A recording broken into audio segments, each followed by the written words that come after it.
The protests by Canadian truckers over COVID vaccine mandates are intensifying, as the Premier of Ontario today declared a state of emergency in his province, calling the protest, quote, a siege and an illegal occupation. For 2 weeks, the so-called Freedom Convoy has brought Canada's capital, Ottawa, to an essential standstill. And in recent days, 3 U.S.-Canada border crossings have been blockaded.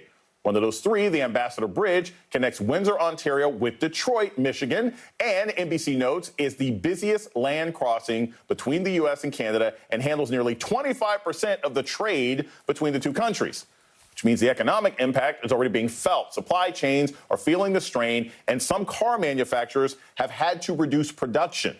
Meanwhile, concerns of copycat protests are mounting. Already, similar protests have popped up in Australia and New Zealand. And in the U.S., the DHS warned in a memo this week of potential protests by truckers that could disrupt the Super Bowl and even Biden's State of the Union address on March 1st.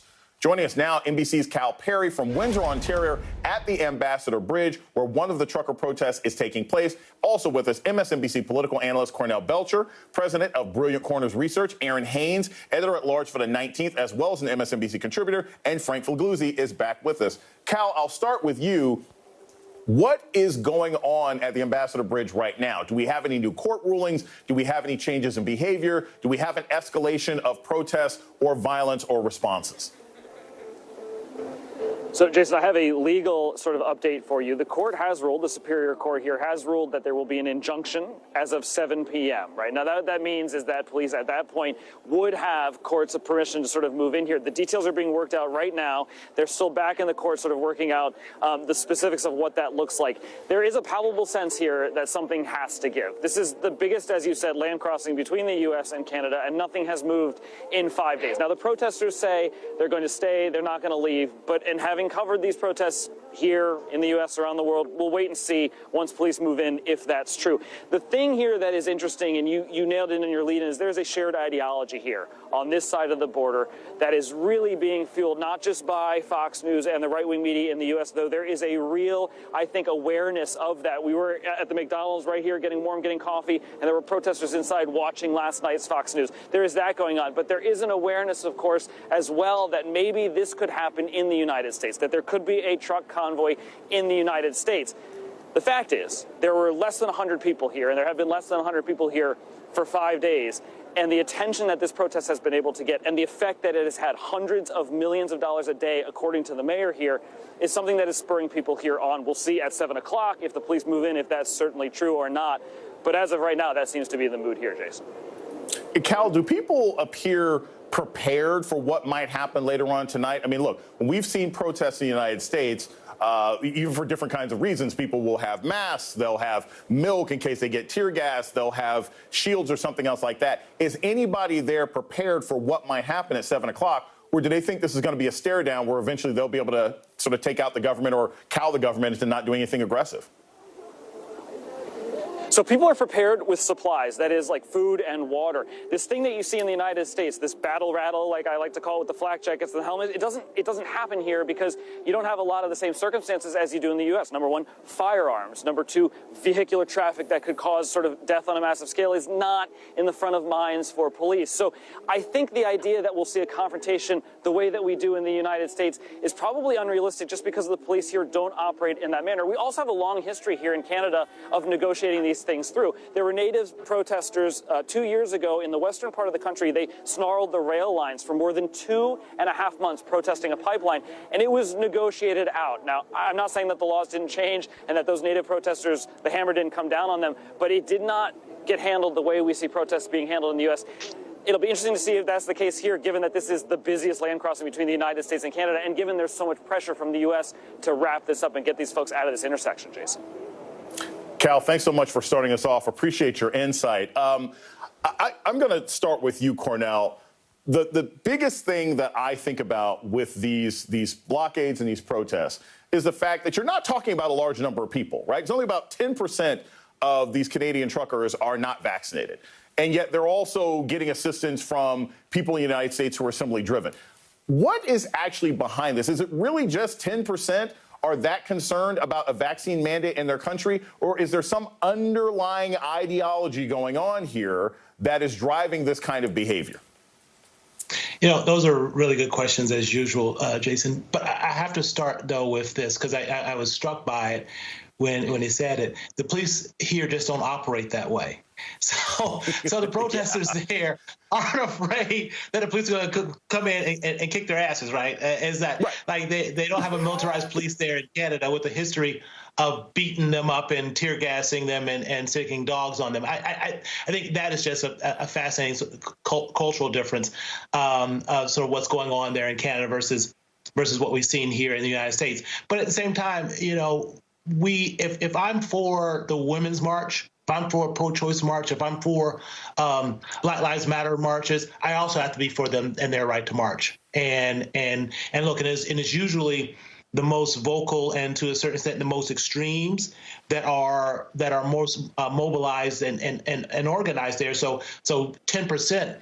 A squeaky vote, 10% can have quite an impact. But I also did notice that there's Trump signs and Trump flags there as part of that Canadian protest. So there's absolutely an ideological element to this, and we've seen this in the United States where it's been politicized. It's been politicalized. The politics of vaccinations is a real thing, where the most dug-in group of voters who are anti-vaccines are also the most dug-in group of voters pro-Trump. So there's absolutely an ideological connection to this. Aaron, one of the terms that I think is we hear people talking about a lot, supply chain, inflation. There's not necessarily enough discussion, I've always thought, about what the supply chain is. It is not some magical machine behind Safeway, right? It is actually human beings and individuals who are sick and can't work or have COVID or have buildings shut down or have to take care of their kids. If the sort of supply chain issues in the United States start to get a face, if they start getting connected to truckers doing blockades across the country, how do you think that will change Americans' perception of inflation? Will people start saying, well, whoa, wait a minute. The reason that my milk is so expensive is because of these truckers? Make a move. Or do you think people are so sort of driven to blame President Biden that it won't matter if these trucking blockades continue? Well, having truckers be the scapegoat when we know that truckers have certainly been among the essential workers that got us through the pandemic in a lot of ways, delivering a lot of the things that we needed to keep going as a society. To have the supply chain disrupted is certainly something that is resonating on a very personal level with many Americans. And so to frame the truckers as the disruptors, I think is something that we haven't seen, and it remains to be seen in terms of whether or not we could see it. But I got to go back to Cornell's point and to what Cal was pointing out. I smell a double standard here, Jason. I mean, I'm not hearing of people dying of the vaccines that are supposed to protect them in a pandemic. But what is a pandemic? The ongoing killing of Black people by law enforcement and vigilantes in this country. And so, people who were taking over highways and brunches in protest who were Black were not lauded as heroes, and they were not lauded as peaceful. In fact, quite the opposite. We know they were demonized and tear gassed and arrested, just as you mentioned. But that's not a concern that people like these truckers in Canada have, not only because they are in Canada, but probably because they are overwhelmingly white people who do not have that fear of law enforcement in general, and certainly not in a country that is not the United States. And while I am absolutely not suggesting, let me just stop right here and say I'm not suggesting that is what should happen to these truckers in Canada, but I am going to point out that this does raise questions about who gets to participate in democracy and who gets to make credible claims about their loss of so-called freedom. Frank, as Aaron mentions, this isn't just sort of white people, overwhelmingly white people who might be a part of these sort of trucking groups. It also appears to be real concerns about white nationalists being behind some of these protests. You've got some of the trucker convoy organizers, this is from Global News, have connections to white nationalism. Canadian television talks about some of the main people behind it. A man named James Bauder is the founder of Canada Unity, one of the groups responsible for the initial organization of the convoy to Ottawa.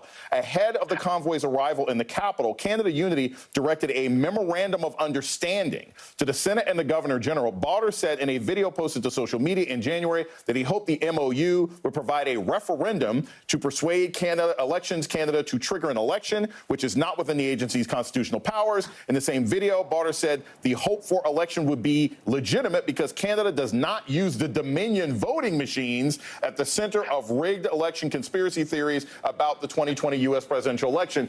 Frank, what I'm hearing here is members of this Canadian protest parroting right-wing talking points from the United States. Many of these people are also connected to anti-Islam, anti-immigration, anti-black organizations. Are we seeing a convergence here of sort of white nationalism across the border under the guise of another vaccine protest?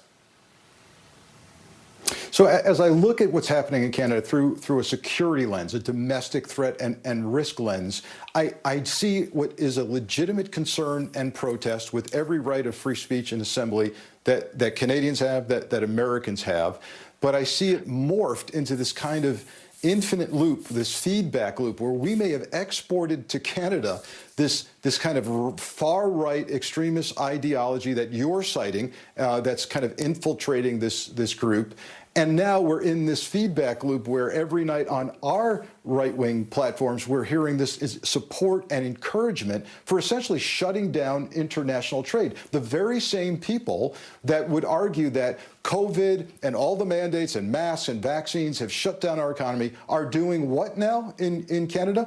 Shutting down the economy by blocking trade routes. So there's an unreasonableness to this that's morphed out of a legitimate fed-up concern that a small group of Canadians have with various mandates. There's also an unreasonableness here that I'm watching because I know that New York City, for example, is in a few days ready to terminate 3,000 municipal workers for not complying with COVID requirements and vaccines.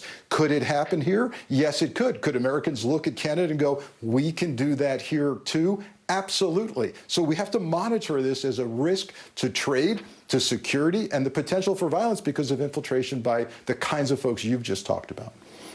So, Aaron, I want to go back to this because I thought you made an important point that I wanted to get to, that because of the race and the sort of the work history of some of these people, they might be being treated differently in Canada. But we're hearing now information that these protests may start to happen in the United States, that you might have a bunch of truckers who think they can pull this off in Inglewood and Los Angeles before the Super Bowl. Now, my guess is you're not going to get really far if you try that sort of thing. I don't think the NFL itself would be comfortable with that. But what do you think would happen in the United States if truckers got together and tried to block off the Super Bowl or disrupt an event that I think universally a lot of people in this country would want to see not disrupted?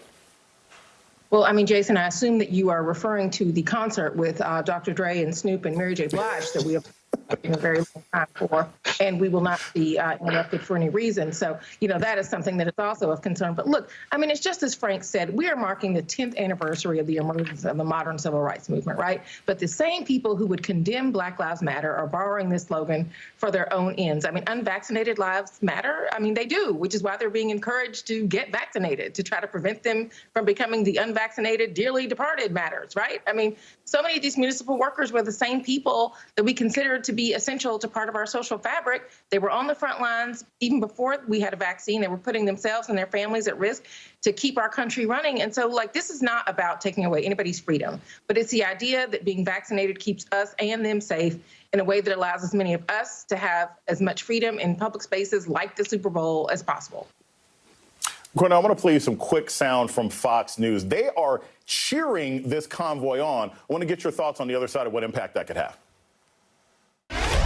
The Canadian trucker convoy is the single most successful human rights protest in a generation. If nothing else, it has been a very useful reminder to our entitled ruling class that working class men can be pushed, but only so far.